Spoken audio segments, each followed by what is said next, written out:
Hey, I've got some news for you. If you're living in your own home and you are slugging away at your mortgage, you don't have a wealth creation plan, you are saving your way to wealth, and you are stuck in what's called the 30-year mortgage trap.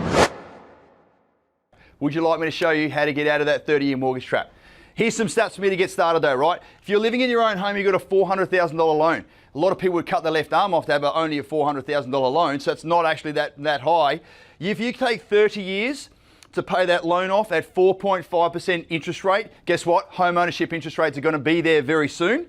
If not already by the time you're watching this. It's going to cost you about $729,000 to pay off your own home. $400,000, $729,000. If that doesn't give you a big gulp, I don't know what will. But here's the thing, there's a way out of this. If you have equity sitting in your own home and you're not using it, it's called lazy or dead equity. But what you can do is now use that equity and take it as a deposit and cost for your first investment.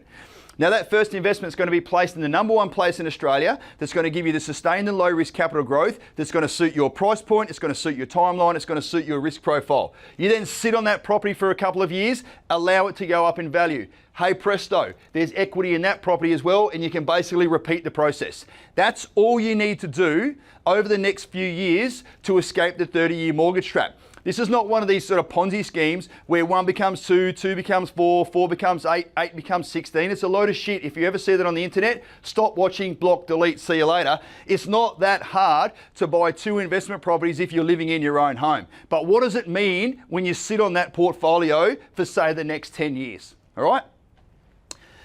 We've now estimated that you'll still owe about $300,000 on your own home. Guess what? If those 2 properties only go up by 3 or 4% each, which is not that bloody hard if you choose correctly, what you can do is then refinance those properties, grab 150 grand out of both of them, bring it down onto your own home, and wipe out your home loan in 1 day.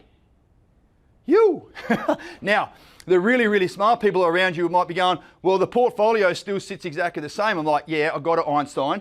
You still owe the same amount of money, but what we're trying to do here from a mindset perspective is wipe out the debt on your own home and put it against your investment properties that have rental incomes and tax returns. But what does that really, really mean, sort of bottom line dollars here?